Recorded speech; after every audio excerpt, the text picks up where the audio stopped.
Hey there, hi, welcome to the channel. I am Garrett and thank you for spending some time with me today because in this video, we're gonna talk about things that are making your house potentially look old. Now, the first thing we have to talk about that is making your home look old are your beige walls and beige carpet. I love beige. As you can see on my little sweater here, I love beige. It's a great color, but when your walls and your carpet are the same color, it can look a little bit dated. And I really think this has a reference point to like the 80s and the 90s. Like how many times you go in a house that was built in the 70s and renovated in the 90s that it's like beige carpet, beige walls, red brick fireplace with white trim, or maybe the trim is red oak. It looks old. And I don't think you have to do major renovations to change that. Actually, just painting the walls a fresh, bright white tone could really update and revitalize it. And I think that the beige carpet, the beige walls, they actually look good when you have all of the furniture in place and you have some contrasting drapery, a beautiful sofa in place. Like that's when things start to become layered and warm and soft. But if you're at the point where you're like still kind of decorating your house, paint those walls, honey, because they don't look good. Okay, they look old. And there's plenty of tones out there that people love, whether it's a white tone or you want something off. A lot of people love the color of my studio, which is actually like a creamy, soft off-white. It's called Asiago by Valspar, and the color code is actually in the description box down below, so be sure you check that out there, as well as my Amazon storefront, where you can find some of those great key pieces you need to elevate your home so it does not look old come this holiday season. Now, if you also are at the point where you just don't have the answers, you don't know what to do, you're like, Garrett, I'm so underwater and over my head, I don't know what to do, my house looks so old, I'm at your service. You can always book a one-on-one consultation with me using the link in the description box down below or going to intro.co/GarrettLeChic. Something else that is going to make your home look old, and you know it, okay, don't argue with me in the comment section about it, is your window valance, especially your frilly window valance, your ruffled window valance. It looks old. It looks old. And the only style I think this works in is if you are going for English cottage. And even then, I think it's a little too on the nose. It's a little too fussy. I prefer like a really clean drapery. I like those simple lines. I like to see the hardware on that drapery rod. And if you're going with like a pattern drape, like that's what, English cottage has. I think too much of a good thing is not wonderful, okay? Like it just is too much to have the valance that matches.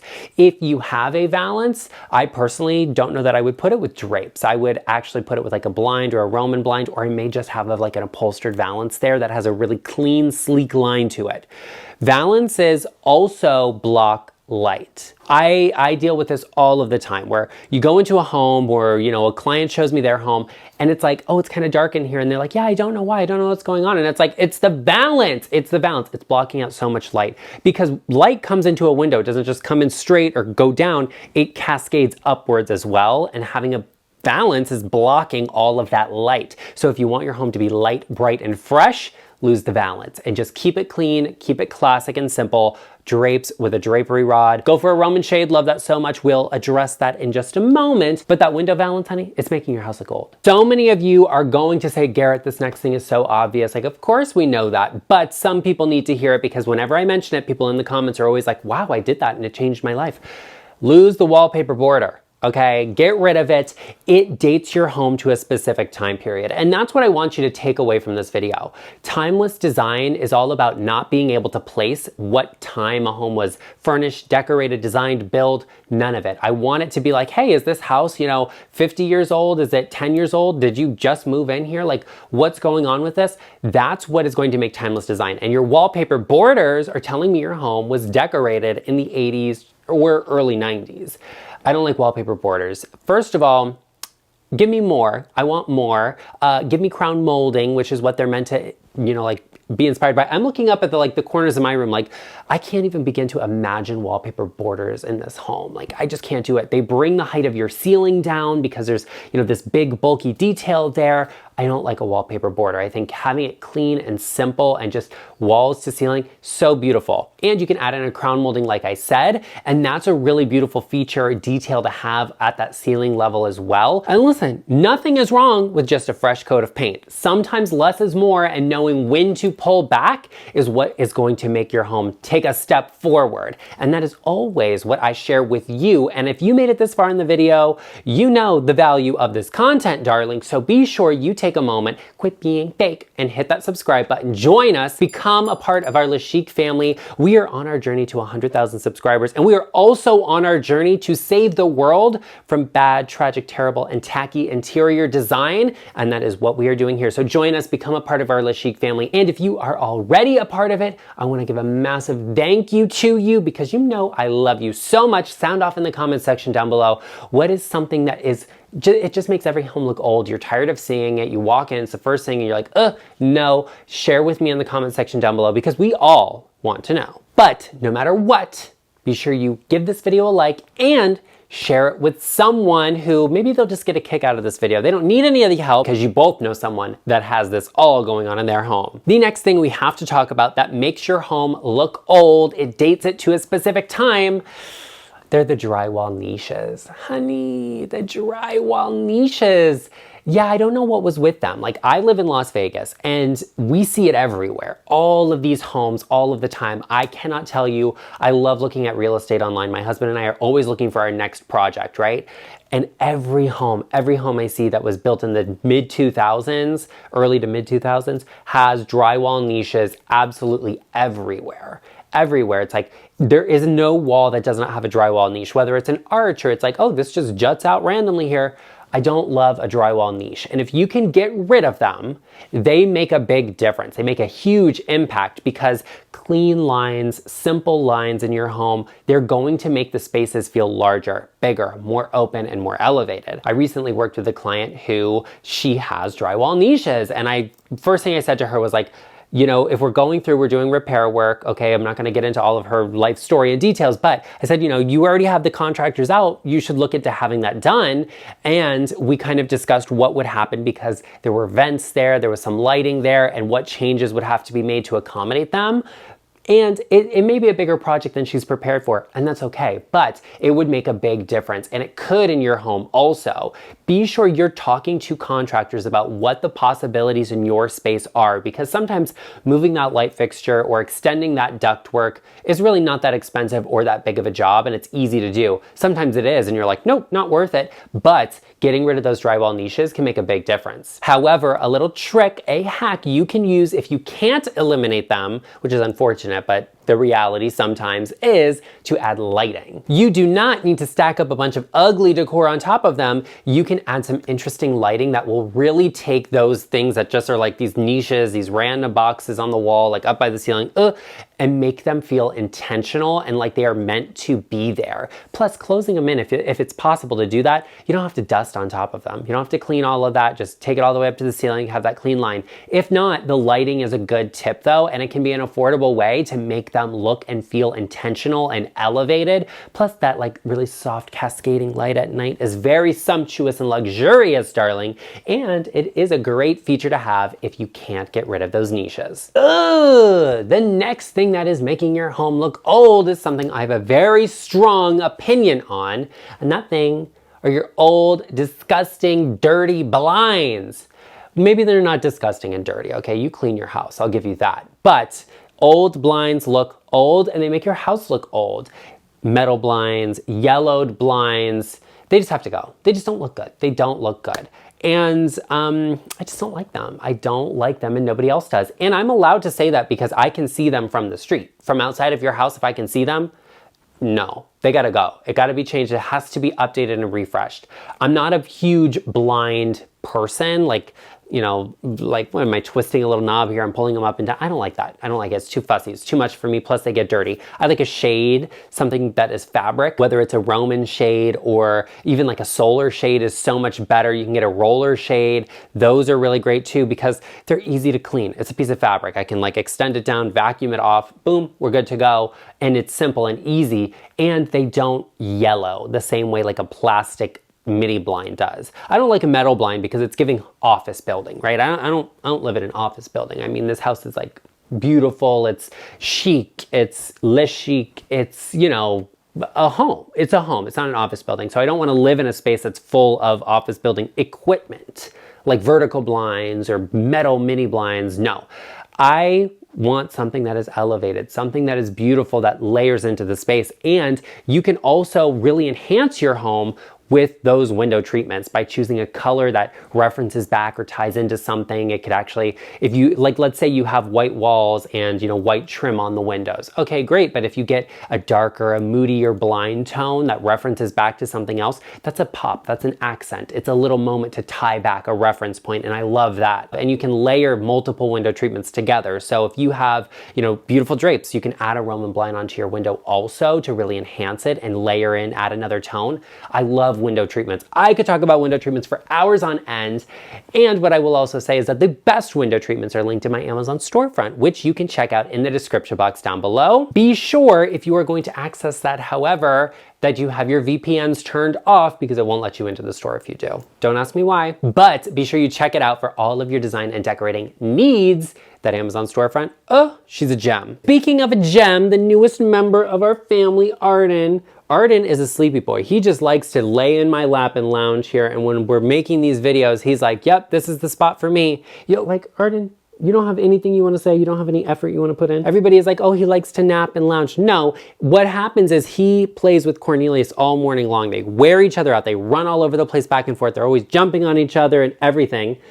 And so now he's like, this is nap time. This is when I pass out and lounge. He just wants to lay on my lap. So we're going to let him do it. Thank you for saying hello to everybody. Not a kissy boy, but he is a cute boy. Isn't that right, Arden?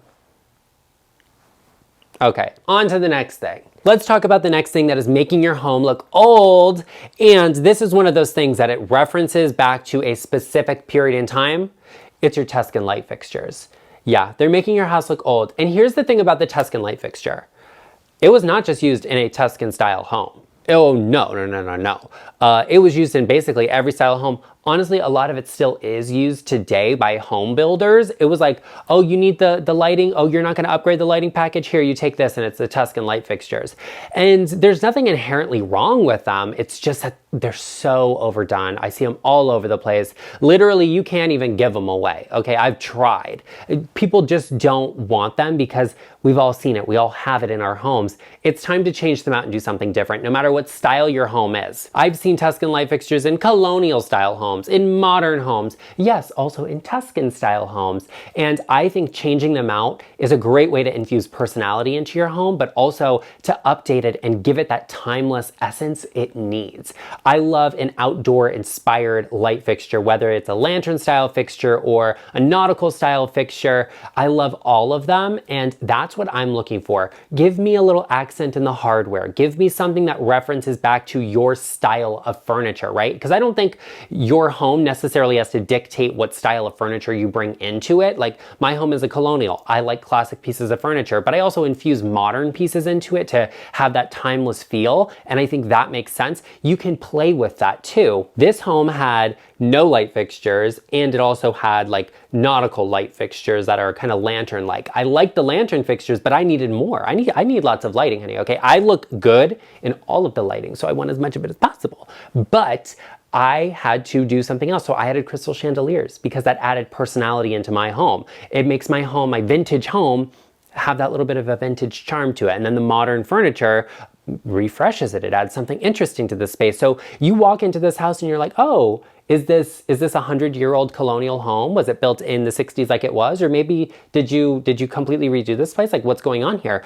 Having that kind of feeling in your space makes it not feel dated. It feels timeless always, especially when you stick to your personal style. So infusing something interesting in terms of the light fixtures into your space really can refresh, revitalize your home, and add that personality that makes it stand out from everyone else's. You can find cool alabaster or plaster light fixtures. There are just some incredible things out there. So get hunting, get sourcing, get looking, and use Google reverse image searches. That's my favorite thing. Because if you find a light fixture you really like that's vintage, you can actually find another one to find a similar fixture, or you can use it to find something that is a reproduction or inspired or the more affordable version of something really expensive. And I love that. So be creative about what you're doing, but those Tuscan light fixtures, a travesty, darling, horrific. So maybe you keep them to, give a little jump scare to somebody. But I think they need to go because they're making your house look old. They're dating it. And light fixtures are a great way to infuse personality without doing a major renovation. All you need is a light fixture and an electrician to install them for you. The next thing we have to talk about that's making your home look old is something I see all of the time. Like I said, my husband and I love looking at real estate listings here in Las Vegas because we're always looking for a project. And something I have seen so much, so much that I'm sick of, because it always immediately says to me that's so much work to take out, is stacked stone. Indoors, I don't like it. Stone on the exterior of your house is fine. All right, cool, love it. Actually, I see a lot of houses that I'm like, wow, we need to add some stone on there. But indoors, those sorts of outdoor materials don't always work, especially if they're not in a sensical place. I don't need to see a stacked stone backsplash in your kitchen. It's weird. It's weird. It doesn't make sense. Same thing with brick. Why would you put that on the backsplash of your kitchen? How are you cleaning it? Because when I look at it, it's giving me dirty, greasy, gross, and you have roaches. That's what it says to me, and I don't like that. So I don't want to see that there. The same thing, I just saw a house where it was wrapped around the island.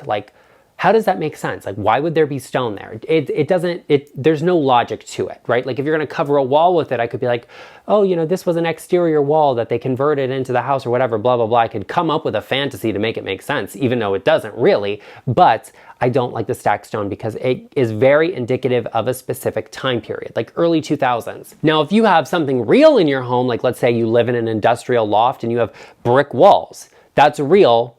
I wouldn't touch that. I wouldn't paint the brick or anything like that. That's the vibe. It's supposed to be there. Cool, embrace it. If you have a brick fireplace, I don't think you have to paint that. I don't think you have to get rid of it because it's there. It's real. It's meant to be there, and that's okay.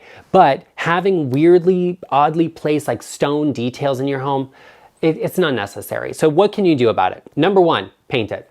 Yeah, that's not the easiest answer. What are you gonna paint stone? That's kind of difficult. It can be done, but it takes a lot of paint and a lot of time. The other answer is to do something interesting like a German schmear technique, which is taking mortar and filling all of the gaps, but then smearing it kind of over the stone. That really minimizes the look of it. That's interesting. You could do that and paint it. There are things out there you could do and modernized refresh that is not saying, hey, my home was built in 2004. What is gonna give us that energy that the home is built today or it was built 100 years ago? That's what I want. There is no in between.